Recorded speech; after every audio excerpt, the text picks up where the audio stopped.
How about good afternoon? Welcome all of you here to your program EO Exploring Our World. And this time we have some exploring historian who will tell us about the United Kingdom, whereas we will know a little about its story, music, tradition, etc. So, if more for the moment, we start. Thank you very much to everyone who see use for tuning in, and now I introduce you to our guest interview So one. good pleasure and pleasure to be here with you and thank you very much for the invitation. We are also joined being interview two, reference on interview three, Good afternoon, a pleasure. interview four, Hi, so much pleasure. interview five, Good afternoon. and last but not least, interview six. And well, we are going to start talking about some of the interests use the most, I think, as travelers from the world, the tradition of the place, the culture. What can you tell us about this? Well, I would like to start by opening this topic and see that I totally agree with you because when you travel for leisure is what you are looking for to know new culture, style, tradition, something totally different. And well, something that I left me fascinated by the United Kingdom was how they celebrate Star Practice Day. This, well, look, let me tell you. Let's see, tell me. Yes, look, something that I definitely say, how to say it, surprised so to speak, was that the festivity is celebrated in several days, depending on the area. For example, London start the festivity on March 13 in Piccadilly on Sunday at the Mirror and continue until 6 p.m. And let me tell you, that is incredible because they found surprising party. I imagine. Yes, there are matching bands, sport club, street performance, music, food, very varied really. In Scotland, they celebrate it from March 12th to 18, I think. I don't remember so good. In Wales on March 17th, and Ireland from the north on March 16th. But in all there is granted fun. Wow, it sounds like a tradition that every tourist should go to. I think even made me want to go. I recommend it.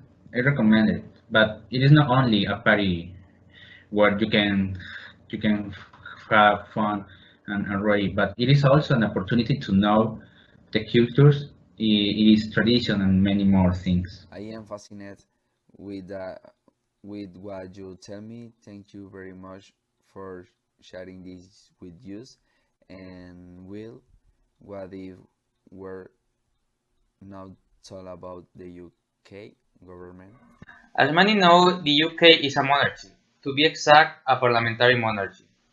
Have you heard about Elizabeth II? Sure. Well, she's the Queen of the United Kingdom and the other countries of the Commonwealth of Nations, although her role in government today is merely ceremonial. As I mentioned, the United Kingdom is a parliamentary monarchy, so the government is headed by a Prime Minister who is voted on by the House of Commons. What is the House of Commons? It is the lower house of the Parliament of the United Kingdom, made out of 650 parliamentarians elected through democratic elections.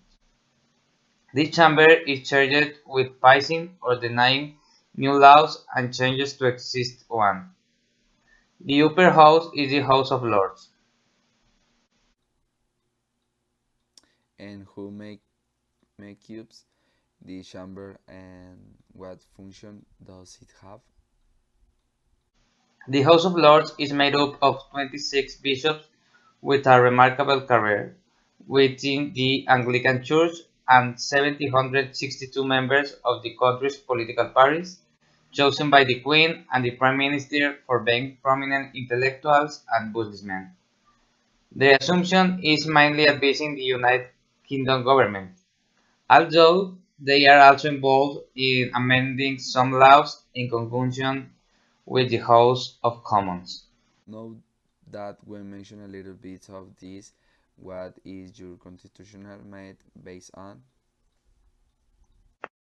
The constitutional model is based in the first place on a so-called statutory law, whose elaboration is identical to ordinary laws and only differs, and reaches the character of constitutional by reason of the matter they deal with. Do you mention this as first place? Is there a second place? Jurisprudence forms the second constitutional source through the judicial decisions that recognize the customs of kingdom's law. They so call it common law and interpret statutory law. Excellent.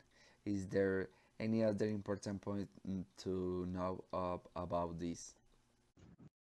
Yes, about the conventions, conventions are another instrument of constitutional legislation that conforms with the passage of time and which a certain way of resolving practical issues has ended up establishing the sovereignty of parliaments and the rule of law.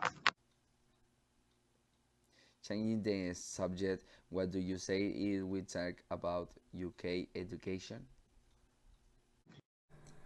Sounds good. Education is a topic that is talked about a lot. In education, how is the system of each government in terms of education? This depends of each country. For example, education in England is the responsibility of the Secretary of State Children's Schools and Families, although the administration and funding of state of children's schools and families, and although the administration and funding of state schools are the responsibility of the local authorities. For example, in Scotland, it is the responsibility of the Secretary of Education and Learning, with the administration and funding of state schools by the local authorities, and in Ireland,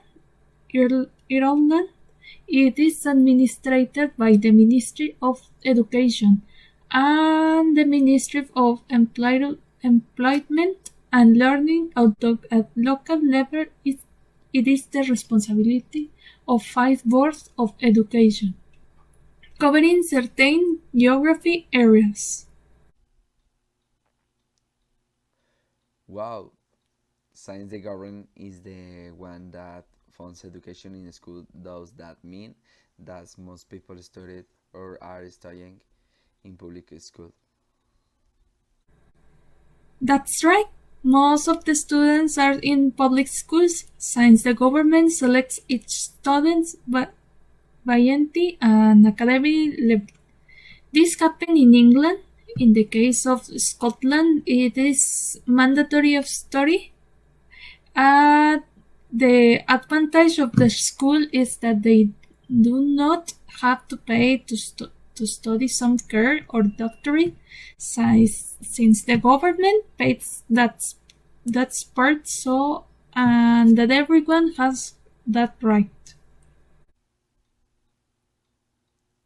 And for example, science education is good in these countries. What do you say about private school?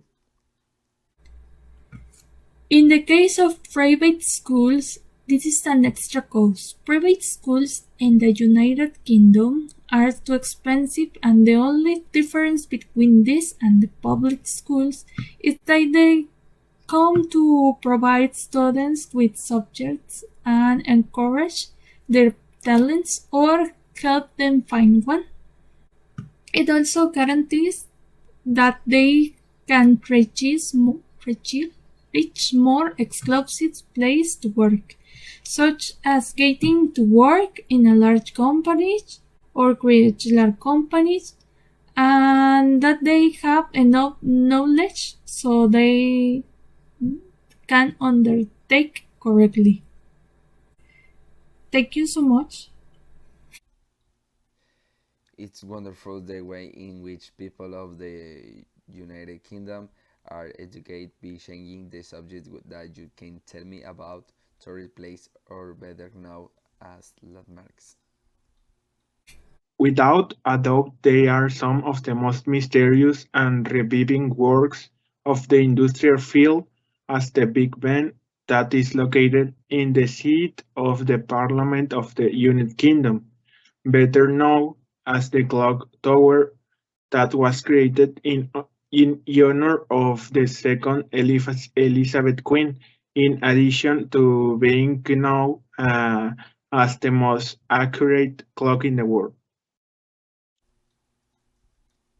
It's very interesting the way of the United Kingdom to with such structure and also with such I could say the speed is this time that you can think use something else about this building. One of the most interesting monuments are the Stonehenge, where is the mystery lies that it is not known what they are wielded for or who wielded. They can be said that the stones are arranged in such a way to predict the seasons as kind of astronomical observatory. Without a doubt, the clearest signal we have reached at the end of the interview with this story of the United Kingdom. I do not know if you like to add more content to the interview. I think we need to talk about an important topic, education. And it will be very interesting to end the interview talk about this topic. Of course, The education system in the UK is divided into four main parts: primary education, secondary education, further education, and higher education. Children in the UK have to legally attend primary and secondary education, which runs from about 5 years old until the student is 16 years old. The education system in the UK is also split into case stages, which break as follows. Case stage number 1, 5 to 7 years old. Case stage number 2, 7 to 11 years old. Case stage number 3, 11 to 14 years old. And case stage 4, 14 to 16 years old. how interesting. What can you tell us about the university? In the United Kingdom is one of the universities of great excellence, which is University of Oxford. Oxford is considered the oldest university in the English-speaking world. This university is a unique and historic institution. Oxford University is the modest in size, which uses over 22,000 students as the various colleges all are new mixed, now including Sid Highland College, which began accepting male students in 2008. I would definitely like to study there.